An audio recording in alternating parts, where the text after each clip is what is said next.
Hello and welcome to Thinking Out Loud. I'm your co-host, Cameron McAllister. And I'm your co-host, Nathan Rittenhouse.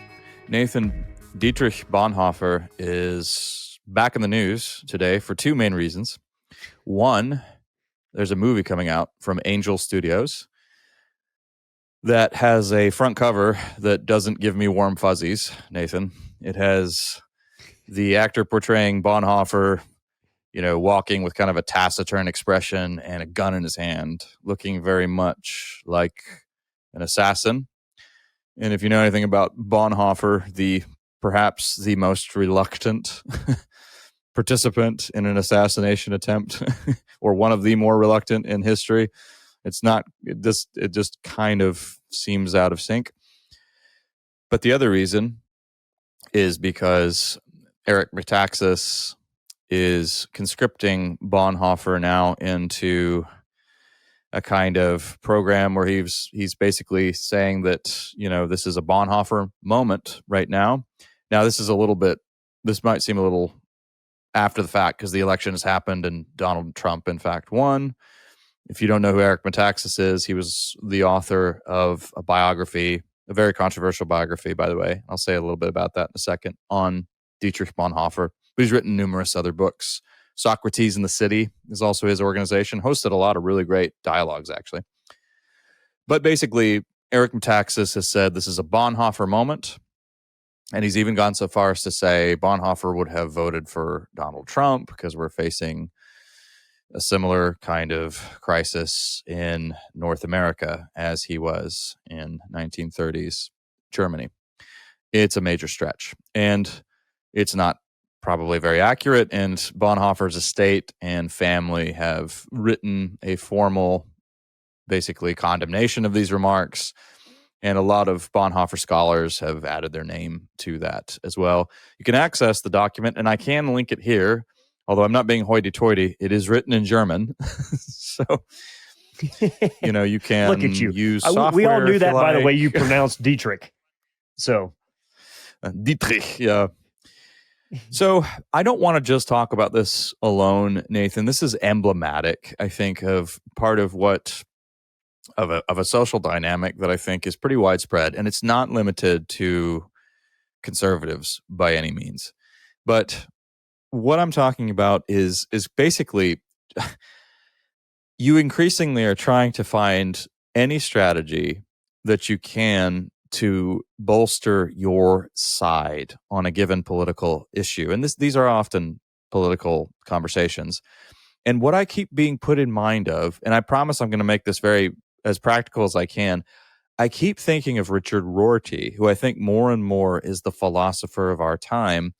And many people are not, there will be some who are familiar with Rorty. He was very respected in his time, but he's just not that well remembered. Now, there is a fantastic discussion. There's an entire chapter on Richard Rorty in James Davison Hunter's new book, Democracy and Solidarity. Here's another tip for those. Sometimes people say, oh, you keep throwing out all these books. How can we possibly read all these books? It's true. We have the luxury of doing this for a living.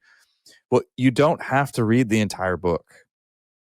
You know this already. Did you ever, you can. My middle school teacher told me otherwise. Gasp. Right. Your middle school teacher may have told you otherwise, but guess what? It's an academic work of sociology, so you can dip into different sections of it. So if you grab it on audio, or if you grab it on Kindle, or if you grab a hard copy, old school style like we do, look at that chapter and maybe just look at that individual chapter, because he gives such a clear exposition of Rorty, who he was, why he was so important. But basically, he was a pragmatist, a modern pragmatist, working in that, I think that's probably the one major American philosophical tradition, genuinely American philosophical tradition of pragmatism. He's building on the work of John Dewey. But basically, Rorty says that what we need to do is stop worrying about major philosophical issues like the nature of reality, or human nature, or what is right and wrong, all these ponderous questions that were debated down the years by, as he calls them, theologians and metaphysicians. And we should just, quote, change the subject. And what we should do is use language beautifully to get what we want. And the phrase he uses is, we need to craft a, quote, final vocabulary. And by final vocabulary, he just means marshal the arguments necessary to ensure the political or cultural victories that you want. And basically everybody's doing that now, I think.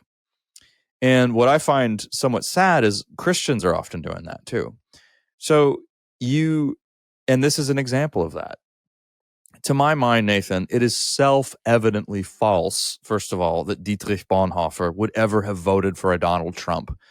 And all you need to do to make that completely crystal clear is read the man's writings.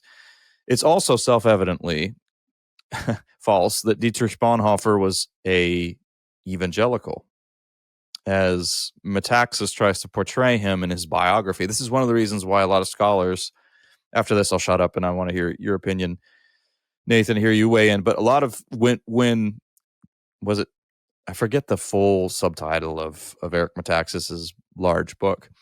It was pretty Tinker Tailor Soldier Spy, something along those lines. Yeah. It's a long title. Prophet Preacher, something. Yeah. Yeah. I mean, we can look it up. We can, we can use the Google. But anyway, when that book came out, a number of different scholars basically offered very helpful critiques of it, saying this is misrepresenting a good deal of Bonhoeffer's thought and life. And if you want to know that is the case, pick up Dietrich Bonhoeffer's Ethics. And you're going to find a lot of stuff that really challenges your evangelical categories. He did not think like that. That's not who he was. And that's okay. But my point is, you ought not to play word games and conscript somebody onto, so that you can use them as a pawn in your culture war game, which I think is what is happening here. Because I also think, and I'm saying this in love, because I think Eric Metaxas is an extremely gifted guy. I think he's a very talented writer, and I think he's a very talented thinker. And I'm not convinced he necessarily believes everything he's saying about Bonhoeffer. Now, I don't know that for sure, but I'm saying that out of my high estimation of his capabilities. So, this is not an isolated incident. There are plenty of other examples like this where, Bonhoeffer is a major figure. He's in some circles, although this is very controversial, he's viewed by some as a martyr. Others take a different view of him, because that depends entirely on your thoughts on the use of violence, for instance. So you can get into some pretty deep waters. There are some very important books, lots of critical scholarship on Bonhoeffer's status as a martyr, so to speak. But he's not as simple. He's a very complex figure. That's my point. He's got a lot of name recognition. He's probably one of the only major. There were plenty of people who resisted during the Third Reich, but Bonhoeffer would probably be the most famous among them, I would say. And he was very courageous, and he was very bold, and he was absolutely blazingly brilliant. Most people, if you're listening here, most of us know him from The Cost of Discipleship, or maybe Life Together, which is a wonderful little book. I know a lot of churches that use that book.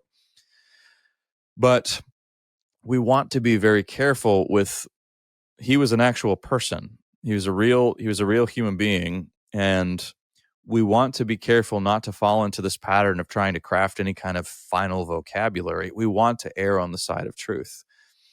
And people do this also with C.S. Lewis, by the way, in the sense that they try to turn him into an evangelical, and then they read then they read about what he thought on inerrancy, for instance. You want to be you want me to make you nervous? Read up on Lewis's thoughts on inerrancy and macroevolution, and then you might see him a little differently, which is it's okay. I'm just saying, let's expand our categories a bit. But I've said enough. Nathan, are you seeing this? Two things popped in my as well as a sure, yeah. No, as I interrupted your question, give me your actual question. Well, my actual question would be, I mean, are you, is this, am I onto something in seeing this as a kind of dynamic where people, I see this as a symptom of an underlying condition where people, we use people and figures and arguments so long as they serve our purposes. And it's not really out of consideration. The truth in these matters is secondary. It takes a back seat. We're going with what works here. We're crafting a final vocabulary. Am I being too negative on that? Is that too pessimistic of me, or am I actually onto something? Do you know where I think this comes from? Is that there aren't evangelical saints. So think of the role that a saint plays in Catholicism or in Orthodoxy of other senses, where you have somebody who lived a stellar life sometime in the distant past, very often martyred for it. And then they become the patron saint of something. And then you apply their life to your present condition. So I'll give you an example. So you take St. Francis of Assisi in the Catholic tradition, and then apply that to the modern environmental movement.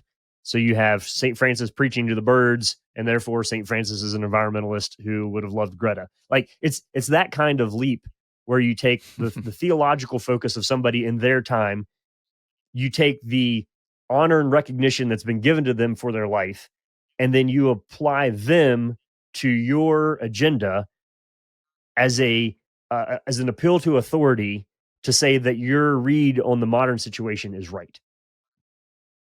I'm just making this up fresh as I'm saying this, but I saw you nod. Like, so basically what Metaxas is doing, and I think so. I agree with the critique. And if you want to read a biography of Dietrich Bonhoeffer by an actual historian, I would really recommend Charles Marsh's A Strange Glory. In fact, somebody had told me, this was 10 years ago, maybe. They're like, oh, you should read you should read a biography on Bonhoeffer, but don't read Metaxas's, read a real historian. I was like, ooh, there's a burn. Because even at that point, I think it was seen that Metaxas had a political axe to grind, even in a lot of his historic writing. And then I think if you look at Metaxas now, even if you see a YouTube clip or something of him, he does come across as pretty angry, and scared. Just not you kind of like, what happened here? Almost all focused down into the political avenue of engagement. And maybe that's unfair. I know a lot of people who know him and like him and have respected and appreciated things he said, but it seems like he's kind of on a slippery slope here down into a lowest common denominator of political paranoia that is not healthy for a spiritual leader. But yeah, so the idea that you would have, and even in this film that you're pointing out, the idea that you would have, Bonhoeffer depicted with a gun in his hand, if you go back and read a biography that takes into account like the historical it would be more appropriate to have Bonhoeffer depicted with a picnic basket and designer socks.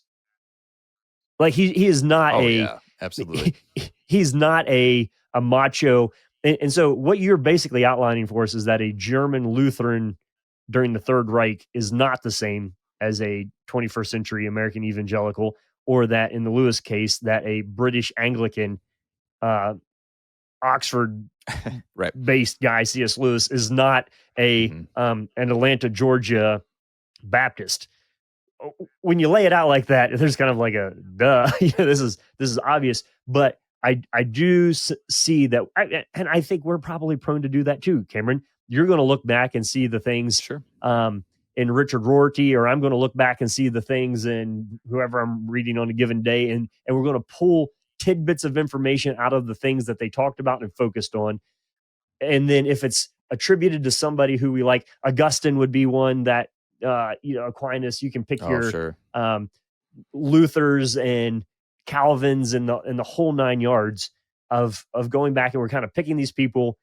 Then we pitch the context in which they are in such a way that it's the same in the context in which we are now. And then we look at the little tiny of the sliver of something that they said in one point, and then we apply it, full scale to our situation. And what we're doing there is two things. One, we are often skipping Christ as the actual model. And two, we're just co-opting them into our agenda, which is a derivative of the first step that's going on there. So I don't see anybody, including ourselves, who is guiltless in this maneuver. So I'm trying to think real hard here. we read history in the way that we want it to be. We see people as we want them to be, and we're okay embellishing a little bit about their lives if it makes them seem more majestic and therefore authoritative to attach to our cause. That to me seems like the development of a saint religiously and just normal and practical modern education.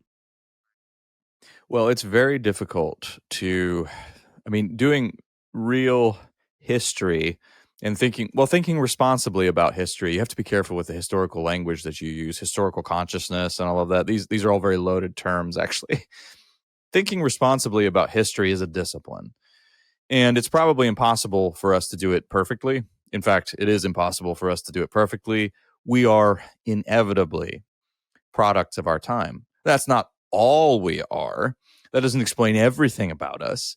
But certainly, we have numerous blind spots. And certainly, our default is to usually read somebody from the past through, present spectacles. It's very hard not to do that. And also, well, can I jump in here and say something just before we go past this too quickly? Yeah. Is that I love reading biographies and about historical people, and I think that's fantastic, and I think it's a very healthy spiritual exercise also to read good biographies of faithful men and women that God has used in hindsight in seemingly way disproportionate ways. That's really encouraging, and there's really good stuff. And so I'm not poo-pooing using historical figures as an example in our modern decision making and spiritual formation. But sure. here's a key difference in a point though, is that if God thought that the United States needed Dietrich Bonhoeffer in 2024, Dietrich Bonhoeffer would have been born in the United States in 2024. America does not need another Dietrich Bonhoeffer. And there's almost this sense of like, yep, the past had this, like, nobody needs another C.S. Lewis. Does that sentence not just sound weird to say out loud? I mean, just think it, like it feels weird to say it. Yeah. I can imagine people cringing when you hear it, because there was one C.S. Lewis who was created for one time in history and did his job pretty well, as did Dietrich Bonhoeffer. So the exciting thing about reading biography is not how do we replicate this person's life and appropriate that into our time. The exciting part is to say, look at what God can do in the world through one person who's like, I'm going to reject all the other principles being pitched at me and do things your way. And that's where we get our famous historical figures from within the spiritual world. So God does not need me to be Dietrich Bonhoeffer. He needs me to be Nathan Rittenhouse, who's conforming to the image of Christ. Now, can I learn stuff from Bonhoeffer about standing up to political systems that are appropriating Christianity? Absolutely. Can I learn things from Bonhoeffer about the importance of theological education? Absolutely. Can I learn about writing? Can I learn about how to spend time in jail with a rich spiritual life? Absolutely. So I can learn a lot of things there, but what I'm learning there are not things that I need to be that person. I don't know. Maybe I'm getting off topic here, but it seems to me that there's an odd thing that happens there in some of that we need to be. Help me draw the line there of like, what is valuable to take of a previous life lived well, and then what is important to actually, how do I actually use that well in my life now, I guess is the question. Well, I think you're drawing attention to two things here. One of them is nostalgia, and the other is myth making. So nostalgia is basically, I mean, there are a lot of things that could be said about nostalgia, but basically we tend to idealize the past in some way. And and there are numerous ways we can do that. There's also a kind of a condescension built into nostalgia. And so just think about a phrase like, oh, things were simpler then. Okay. So on the one hand, it might seem to be a compliment. Oh yeah, the world was simpler, childhood innocence and all of that. It was a better place. But it also means, but now we know more. Now where we are, it's a more complex world and things are harder now. We're dealing with way more, It was nice to, back, once I was a child and I thought childish things, but now I'm become a man. Well, first of all, that's silly. the world was not a simpler place. It never was. And one of the things that will help disabuse you of that is reading a good biography. Nathan, you remember when they published Turns out Attila the Hun was a threat to Mother democracy. Right. Well, you remember when they published a diary of Mother Teresa of Calcutta? There was an uproar because it was filled with extremely, raw human thoughts. And guess what? Lots of doubts about the shape of her life, about God, about God's goodness. I thought it was great. It was a very human. In other words, it was a human portrait. So it did two things. She was a human. It destroyed the sentiment. Right. So it destroyed the sentimental nostalgia of a lot of people, and it destroyed the myth. And we are myth making. We really are myth makers. We're incorrigible myth makers. We can't help it. We're meaning seeking creatures, as you often say, Nathan. And one of the ways we do that is we like apocryphal stories. We like to turn people into bigger figures than they are. And this is separate from your remarks about sainthood, which I want to say something about because that's important. But I'm just saying we tend to. So that's why. So you read Charles Marsh's biography of Bonhoeffer. The first thing that might surprise some people is, oh gosh, he was a very privileged and kind of annoying kid for a while. Grew up in an extremely wealthy household. Was kind of a brat, honestly. Yeah, and was not this extremely, this big. He was not James Bond. Let's just put it that way. He did have a brilliant theological mind, and he did turn out to be an incredibly courageous person. But you'll read about the moral development of the guy, and it's not so a critical biography is really helpful. I've got one right now on Charles Darwin, and it took a long time for that one to be written because so many people just wanted to turn him into a secular saint because he's Charles Darwin, the patron saint of enlightened atheism. And so rather than when you actually read about him, an incredibly nervous guy who had a stomach that was a nonstop source of pain and agitation and embarrassment to him his entire life, really mild-mannered, quite nervous. I never forget about the moment when I found out that Mahatma Gandhi was afraid of the dark. Just these very human details about it just persons. Pops the bubble. So it does, and it's really good for us to have that happen. Now, what I thought was really interesting about your remarks about evangelical saints is one of the what you're talking about. Part of the function of a saint is that it structures the moral thought of a tradition. You watch the way this person bore up under great pressures, political, cultural, social, otherwise, and heroically did the right thing, even when it cost them their life, even when it made them look like a fool in the eyes of the world. And you're right, modern evangelicalism. I'll have to think that over about your statement about evangelical saints. We may be able to come up with maybe a somewhat of a list, but evangelicals would probably reject sainthood as the category, it's commonly expressed, right? But there's a reason for that. Can I say the reason for that? Modern evangelicalism. Here's why. Yeah, please do. Here's why. Because Paul refers to all believers as saints. Right. So yes, in right. the evangelical, deep Bible tradition of that, the holy ones, the saints, sainthood. the brethren. Evangelicalism does democratize sainthood. I'm just saying we need to live more fully into that vision. I'm not saying, woe to us, we don't have saints. I'm saying, no, think of yourself as you're supposed to be a saint. Not and I hope there's a marble statue of you someday, but so we have heroes of the faith for sure, but we are among the saints. And so saint is in a separate category. Yes. So just to be clear on that before you continue, I was using saint in the classic. we are good Protestants. Idealized. Yeah, so we would say that. There you go. Yeah. Yeah, but would.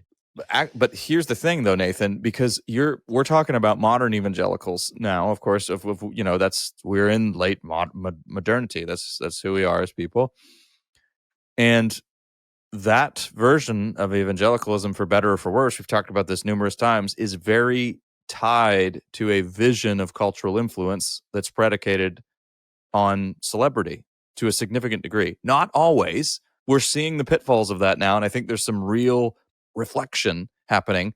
but still largely tied to it. So it makes sense that Bonhoeffer's being conscripted here, because Bonhoeffer also is a name that has a lot of cultural capital, and he is a celebrity of sorts. And Metaxas has He stood up to the styled Nazis. How himself can you not as like an him? expert. He stood up to the Nazis. So there you go. So he fits. So in that sense, he works works in scare quotes there really well in this kind of debate. But the same thing with a C.S. Lewis, who's sometimes we're just playing the version of this game is I have this really smart person on my side. So that will grant credibility and legitimacy. So if we want to speak logical fallacies, and that's the fallacy of authority. But yeah, we want to embrace a more challenging vision, which would be, if we're all saints, we're all called to here's where the work out your own salvation in fear and trembling comes into play. You can look to people who are good examples, who were courageous in the past and all of that. But at a certain point, you also have to recognize the Lord and his sovereignty has you here for such a time as this. Like you were saying, Nathan, he doesn't have Bonhoeffer here. He doesn't have C.S. Lewis here. Tolkien's not here. The Inklings, none of them are here. T.S. Eliot's not here. None of these guys are here. Flannery O'Connor's gone. And that's okay. They were there when they needed to be. Now we're here when we need to be. And we need to be in touch with God's word, and we have to have a rich life of prayer, and we need to have a healthy functioning conscience, because we're going to have to make difficult decisions just like everybody else did. Let's not fall prey to that whole, but it's so much harder today. I mean, look at what we're dealing with. Look at the transgender issue. Look at all of this. No, it's not. I hear you, but it's not so much to look. Often when people bring that kind of stuff up, Nathan, I think you've heard me say this before, I will say, well, let's look at early church history, look at the ancient world where, temple prostitution and pederasty were acceptable institutions in Roman culture, and where people were being gored and mauled to death in a Roman Colosseum for the entertainment of others. Okay, so I think they had their own unique challenges. Or people living in the Industrial Revolution, where there was a lot of pressure on poor families to have their kids crawl up chimneys and, inhale noxious fumes and possibly die. So we're all dealing with unprecedented, stuff. That's because it's a fallen world. We need to be willing. Accepting where we are, that we have to be salt and light here is an act of faith, and we walk by faith, not by sight. But we have to band together again as God's people. So a reason number 5,962 to go to church and worship the Lord in spirit and truth, and have a rich community of believers, and stay in God's word, and do all those Christian things, those Christian-y things that define us as a people in the midst of a world that's deeply opposed to God's kingdom. End rant. Yeah, what more can be said there? Well, and I was thinking too, even if you read the Hebrews 11, kind of the heroes of the faith, who are celebrated for their faith, at the end of that chapter, it talks about them not receiving fully what had been promised, but only together with us, or in some translations, not apart from us, would they be made perfect. In the sense that not that they're perfect, but that there's a completion, there's a concept of completion that God has for what it is that he wants to do with humanity on earth. And it is a composite structure made out of faithful people, each doing the thing that he has called them to. And therein lies the greatness of God's plan.